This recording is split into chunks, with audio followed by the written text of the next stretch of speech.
ॐ अज्ञानतिमिरन्धस्य ज्ञानाञ्जनशलाकया चक्षुरुन्मिलितं येन तस्मै श्रीगुरुवे नमः। श्रीचैतन्या मनोभीष्टं स्थापितं येन भूतले स्वयं रूपः कदा मह्यं ददाति स्वपदान्तिकम्। श्री कृष्ण चैतन्य प्रभु नित्यानंद श्री अद्वैत गदाधर श्रीवासदि गौर भक्त वृंद। हरे कृष्णा कृष्ण कृष्णा हरे हरे, हरे राम राम राम हरे हरे। हरे कृष्णा। जितने भी हम साधक हैं वो हमेशा सोचते हैं कि जल्द से जल्द कैसे भगवत धाम पहुंच जाए। कोई ऐसा शॉर्टकट है क्या? ऐसा बहुत साल हो गए, अभी इतने साल जब कर रहे हैं फिर भी कुछ चमत्कार नहीं दिखाई पड़ रहा है कि हमारे मन में शुद्ध प्रेम निर्माण नहीं हो रहा है, कोई दिव्य अनुभूतियां साक्षात्कार नहीं अनुभव हो रहा है। तो ये हमारे कलयुग के अंदर सबको सब कुछ शॉर्टकट चाहिए। हर चीज में crash formula, crash course, crash formula. हाँ, एक बार भागवतम अपने अ, तकिए के पास रख के सो जाएंगे तो पूरा भागवतम जो है वो दिमाग में सुबह तक आना चाहिए। वो 18 स्कंद जो है, वो 12 स्कंद, वो कौन पढ़ेगा उसको इतना लंबा। तो गुरु महाराज एक प्रवचन में बताते हैं कि अगर सबसे आसान तरीका, सबसे कम समय में, और कैसे है, श्योर शॉट, एकदम गारंटी वाला कोई मार्ग है अगर भगवत प्राप्ति का, तो वो केवल दो है। मुझे याद है जब वो एक बार लंदन में थे, तो तब भी उन्होंने अचानक लंदन से मंदिर में फोन किया था, बहुत ही उत्सुकता में, एक्साइटमेंट के अंदर, कि मुझे लगता था कि आज तक कलयुग में केवल एक मार्ग है, हरे नाम एवं केवलम। लेकिन आज मुझे कलयुग में दूसरा भी युग धर्म प्राप्त हो गया है, मालूम हो गया है, पता चल गया है, और वो है सर्विंग द डिवोटीज, वैष्णवों की सेवा।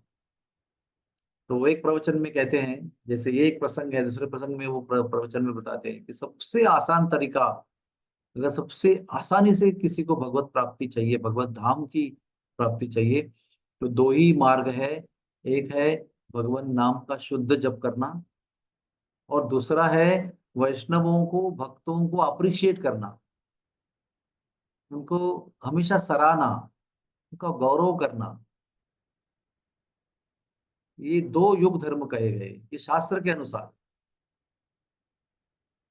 तो हमारी डिफिकल्टी क्या है कि हम जप जो है वो समर्पित भाव से, कमिटेड के रूप में नहीं करते।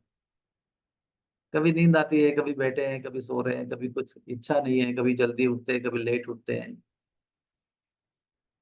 तो वो नित्य नियम से, एक ही बढ़ते हुए उत्साह से, ब्रह्मा मुहूर्त में मन लगाकर, ध्यान लगाकर भगवान नाम का जप करना, यही कलयुग की तपस्या है। कलयुग में और कोई तपस्या नहीं बताई गई है, शास्त्र में भी लिखा है। कलयुग में पर्वत में जाकर, गुफा में जाकर, दिन में एक गाजर खाकर दिन भर ध्यान करना, लंगोटी पहनकर ठंड में घूमना, ये तपस्या कलयुग में इंपॉर्टेंट नहीं है। कलयुग में शहर में रहते हुए विचलित मन को एकाग्र करके भगवान नाम को सुनना, यही बड़ी तपस्या है। और दूसरी तपस्या क्या है? किसी की निंदा नहीं करना। अपना कैसा स्वभाव है कलयुग में, जो व्यक्ति दिखता है उसका पहला दोष ढूंढते हैं हम लोग। अरे देखो इसका नाक कैसा है, देखो इसके बाल कैसे हैं, देखो आंखें टेढ़ी है, देखो चलता कैसे है।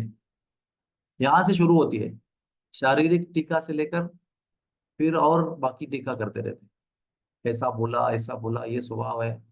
बिना जरूरत के किसी को बताते रहते हैं, जिसका कोई मतलब नहीं है, कोई पर्पज नहीं है, या पर्पजफुली किसी के साथ बैठकर किसी की निंदा करते रहते हैं।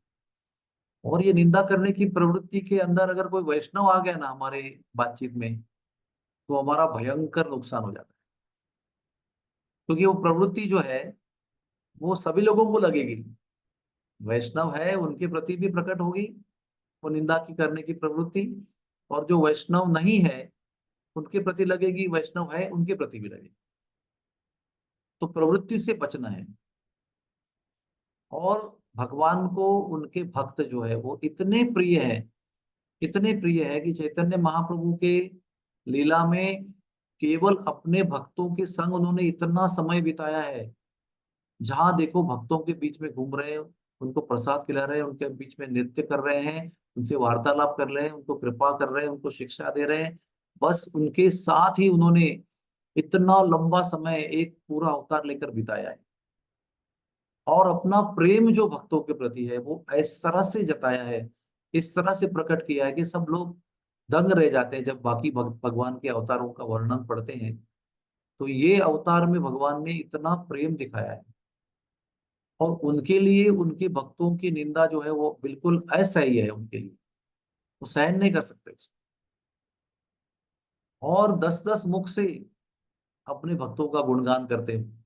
जैसे वासुदेव दत्त है, जैसे श्रीवास पंडित है, गदाधर पंडित है, कितने नाम लोग, सबका 10-10 मुख से गौरव करते रहते हैं। तो हम लोगों को एक ही बात ध्यान में रखना है। क्योंकि जब तो एक इंडिविजुअल वैयक्तिक व्यक्तिगत तपस्या है या स्ट्रगल है ना, वो करते समय आप किसी के साथ बैठ रहे हो लेकिन उसका अपराध नहीं कर रहे हो, आप अपना अपना संघर्ष कर रहे हो। लेकिन जो बाकी बचे हुए 22 घंटे हैं उसमें आप लोगों के साथ बिताते हो। कहीं कुछ समय घर पे हो, कुछ समय काम पे जा रहे हो, कहीं और बैठे हो, कहीं सत्संग में जा रहे हो, कहीं भक्तों से मिल रहे हो। वो सारे समय में भक्तों की निंदा करने की प्रवृत्ति को रोक के रखना। दोष दिखाई भी देंगे ना तो भी उसको टाल देना, उसको मुख से व्यक्त मत करना। अर्ज क्या होता है हमारे अंदर, वो क्या होता है, उसका वेग क्या होता है। जब दिखता है ना किसी का दोष, तो तुरंत हमको बोलना है उसके बारे में, किसी को बताना है, वो नहीं करना है।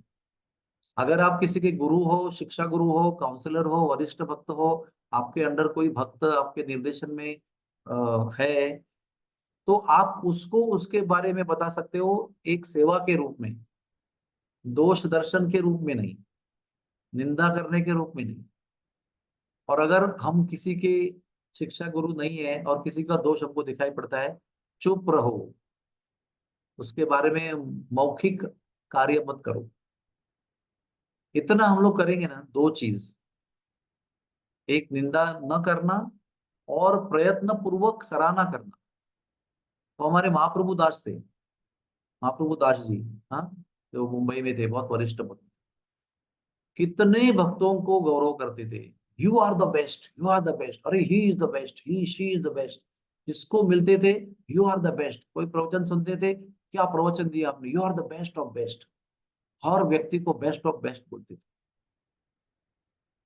इसलिए जब गुजर गए ना वो, तो भी उनका हाथ ऐसा था,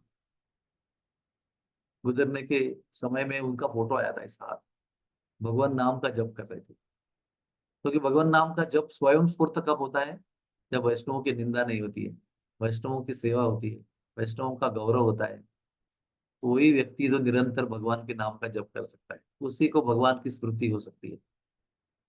जो भगवान के भक्तों पर प्रेम करता है, भगवान उस पर प्रेम करते हैं। और जब उसको सबसे ज्यादा आवश्यकता है, उसके मुख से भगवान अपना नाम उच्चारण करवाते हैं।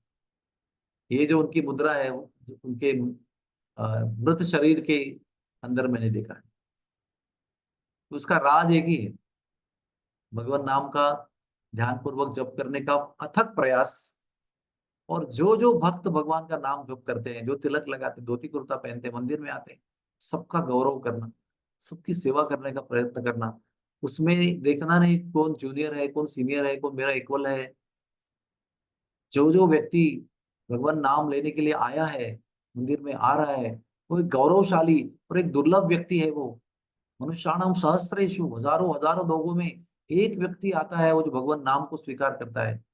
और भगवान नाम के स्वीकार करने के बाद में वो बहुत जो उथल पुथल हृदय में होती है, तो कुछ दोष प्रकट हो जाते हैं, उसके लिए दुर्लक्ष्य करना और उसकी सराहना करना, उसका गौरव करना, उसको उत्साह देना, प्रोत्साहन देना, ये चीज करेंगे ना तो भगवत प्राप्ति दूर नहीं, भगवान भी दूर नहीं।